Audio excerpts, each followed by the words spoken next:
Assalamualaikum warahmatullahi wabarakatuh.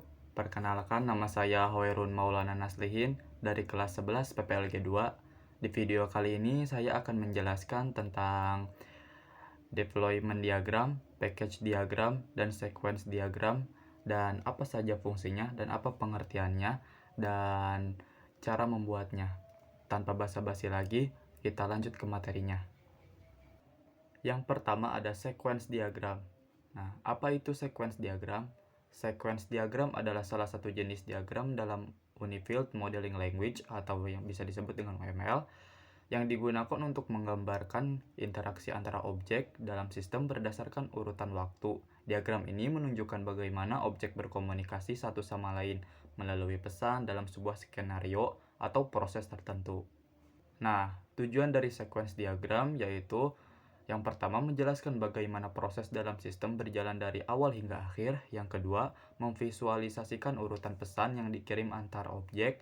Yang ketiga, membantu pengembang memahami logika dan alur kerja sistem. Yang keempat, menjadi acuan dalam implementasi kode program. Nah, di saat kalian memasuki aplikasi StarOML-nya, kalian menuju ke model di paling kiri pojok kiri atas, lalu kalian pilih add diagram, lalu pilih sequence diagram di sana. Nah, kalau sudah begini, kalian pilih lifeline ya di toolboxnya.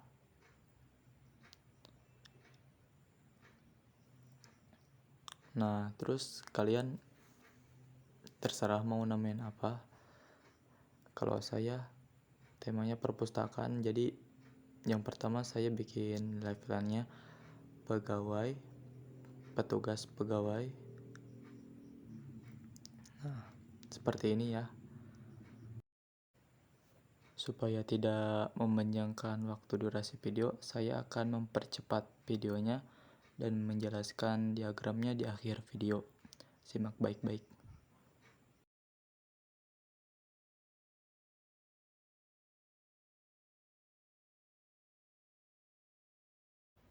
Nah, di sini yang pertama ada pegawai mengecek keanggotaan. Pegawai mengirim pesan ke objek anggota A untuk memeriksa status keanggotaan. Yang kedua, pegawai mengecek peminjaman. Setelah status keanggotaan diketahui, pegawai mengecek riwayat atau status peminjaman anggota tersebut. Yang ketiga, pegawai meminta jumlah buku yang dipinjam. Pegawai meminta informasi jumlah buku yang saat ini sedang dipinjam oleh anggota. Yang keempat, membuat transaksi peminjaman. Jika semuanya valid, maka pegawai membuat transaksi peminjaman ini dilakukan dengan menciptakan objek transaksi T melalui pesan create tambah transaksi pinjam. 5. Mengisi detail transaksi. Objek transaksi kemudian menerima data terkait detail pinjaman buku dan anggota. 6. Update data anggota. Setelah transaksi dicatat, data anggota diperbarui, misalnya jumlah buku yang sedang dipinjam bertambah. 7. Update data buku. Data buku juga diperbarui, misalnya stok buku dikurangi karena buku pinjam. Nah, yang kedua ada package diagram. Apa itu package diagram? Package diagram adalah salah satu jenis diagram dalam Unified Modeling Language yang digunakan untuk mengelompokkan elemen-elemen sistem ke dalam unit yang lebih besar yang disebut dengan package atau bisa disebut dengan paket. Diagram ini membantu menggambarkan struktur sistem secara modular dan hubungan antar bagian-bagian besar dari suatu sistem perangkat lunak. Nah, adapun tujuan dari package diagram ini. Yang pertama, mengelompokkan elemen sistem secara logis. Yang kedua, supaya kelas, interface, dan komponen lain bisa dibagi menjadi bagian-bagian yang lebih mudah dikelola. Yang ketiga, menyederhanakan representasi sistem yang kompleks. Yang keempat, dengan membagi sistem jadi paket-paket, pengembang bisa fokus satu bagian dulu tanpa bingung semua bagian sekaligus. Lanjut ke project kedua, kita pilih klik model, lalu pilih ada di diagram, lalu pilih package diagram. Nah, saya akan langsung membuat diagramnya. Untuk penjelasan package diagramnya, nanti setelah saya selesai membuat diagram ini. Nah, di sini simbol garis putus-putus dengan panah akses menunjukkan bahwa satu paket mengakses atau menggunakan layanan atau data dari paket tujuan. Dan label import berarti UI Framework mengimpor fungsi dari transaksi secara eksplisit. UI Framework ke transaksi mengimpor dan menggunakan fungsi dari transaksi misalnya untuk menampilkan halaman peminjaman, pengembalian, atau histori transaksi. Lalu UI Framework ke buku akses, UI juga mengakses data buku misalnya saat pengguna ingin mencari atau memilih buku untuk dipinjam. Akses ini mungkin untuk menampilkan daftar buku, detail buku, atau ketersediaan. Lalu UI Framework ke anggota akses. UI menampilkan dan mengelola data anggota misalnya saat login, lihat profil, atau daftar anggota baru.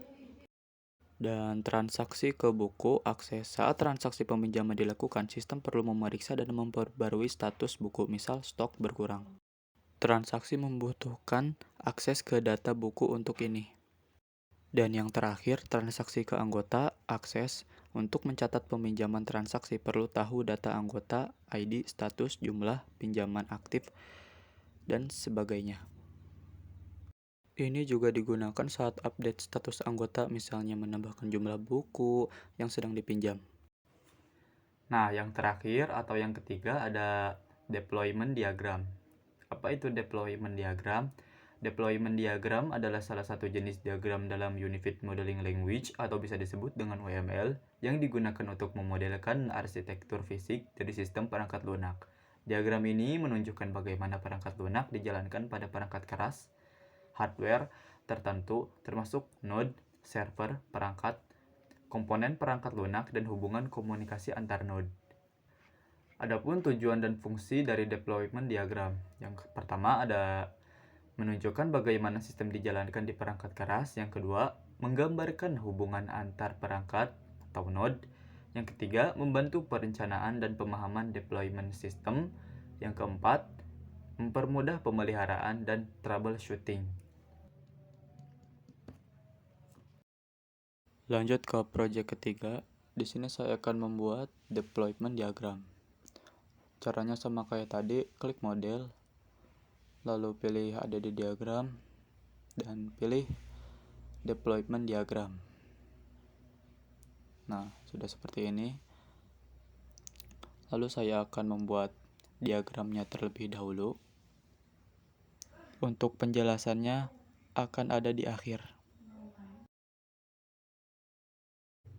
Di bagian atas ini ada klien 1, klien 2, dan klien 3.